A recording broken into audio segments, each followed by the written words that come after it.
തെരഞ്ഞെടുപ്പ് ഫലവുമായി ബന്ധപ്പെട്ട കാര്യങ്ങളാണ് ചർച്ച ചെയ്തത്. ഇനി എങ്ങനെ തിരിച്ചു വരാൻ കഴിയും എന്നതിന് ഊന്നൽ നൽകിയുള്ള ചർച്ചകളാണ് പ്രധാനമായും നടന്നത്. ഈ ചർച്ചയ്ക്കിടയിലാണ് തെരഞ്ഞെടുപ്പ് തന്ത്രങ്ങളുമായി ബന്ധപ്പെട്ടുള്ള കാര്യങ്ങൾ നടപ്പിലാക്കുന്നതിൽ വീഴ്ച വന്നുവെന്നും ചില പരാമർശങ്ങൾ തിരിച്ചടിയായി എന്നുള്ള വന്നത്. അപ്പോഴും പിണറായി വിജയനെ നേരിട്ട് വിമർശിക്കാൻ നേതൃത്വം തയ്യാറായോ എന്ന കാര്യത്തിൽ സ്ഥിരീകരണമില്ല.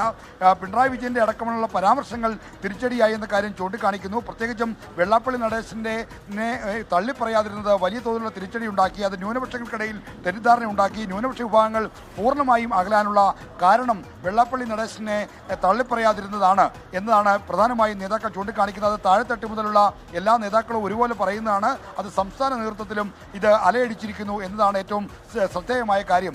എന്നാൽ വെള്ളാപ്പള്ളി നടേശന്റെ പ്രസ്താവനകൾ ആവർത്തിച്ച് വരുമ്പോൾ അന്ന് മൗനം പാലിച്ചിരുന്ന നേതാക്കളാണ് ഇപ്പോൾ ഈ വിമർശനം ഉന്നയിക്കുന്നത് എന്നതും ശ്രദ്ധേയമാണ്. അതുകൊണ്ട് തന്നെ ഇപ്പോഴത്തെ ഈ വിമർശനത്തിന് എന്താണ് സാങ്കത്യമെന്ന് ചോദിച്ചാൽ അതും ചോദ്യം ചെയ്യപ്പെടുന്ന ഒരു കാര്യം തന്നെയാണ് എന്ന് പറയേണ്ടിയിരിക്കുന്നു. ഇതോടൊപ്പം തന്നെ ഈ പുതിയ നേതൃസ്ഥാനവുമായി ബന്ധപ്പെട്ടുള്ള തീരുമാനത്തെപ്പറ്റി ഇന്നലെ സെക്രട്ടറി യോഗത്തിൽ ചർച്ചയ്ക്ക് വന്നില്ല. നിയമസഭ വിളിച്ചുകൂട്ടാൻ തീരുമാനിക്കുന്നതിന് മുന്നോടിയായി മാത്രം തീരുമാനിക്കേണ്ട ഒന്നാണല്ലോ പ്രതിപക്ഷ നേതൃസ്ഥാനം എന്നാണ് ഇതേപ്പറ്റി ചോദിക്കുമ്പോൾ നേതാക്കൾ പറയുന്നത്. മാത്രമല്ല PB യോഗത്തിന് ശേഷം മാത്രമേ ഇക്കാര്യത്തിൽ തീരുമാനം ഉണ്ടാകൂ. PBയുടെ നിലപാട് കേരളത്തിൽ ഒരു രണ്ടാം തലമുറ നേതാക്കന്മാരെ പ്രതിഷ്ഠിക്കണം, അടുത്ത തെരഞ്ഞെടുപ്പുകൾ ലക്ഷ്യം വെച്ച് പുതിയ നേതൃത്വത്തെ കൊണ്ടുവരണം എന്ന നിലപാടുണ്ട്. അതുകൊണ്ട് PBയുടെ കൂടി അഭിപ്രായം അറിഞ്ഞ ശേഷമായിരിക്കും തീരുമാനം. അടുത്ത 13-ന് അതായത് അടുത്ത വെള്ളിയാഴ്ച വീണ്ടും സംസ്ഥാന സെക്രട്ടറി ചേരുന്നുണ്ട്. അപ്പോൾ നിയമസഭ വിളിക്കുന്നതിന് മുന്നോടിയായി മാത്രമേ പ്രതിപക്ഷ നേതൃസ്ഥാനത്തിന്റെ കാര്യത്തിൽ ഒരു തീരുമാനം വരികയുള്ളൂ.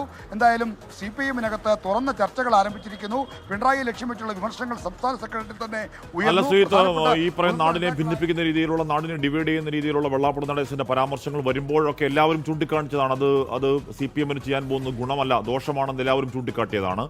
അതിൽ പിണറായി വിജയൻ മാത്രമല്ല ചേർത്തുപിടിക്കലുണ്ടായത്. പിണറായി വിജയന്റെ ആ നിലപാടിനൊപ്പം സംസ്ഥാന സെക്രട്ടറി നിന്നതാണ്, MV ഗോവിന്ദനടക്കം അതിനൊപ്പം നിന്നതാണ്, എല്ലാവരും നിന്നതാണ്.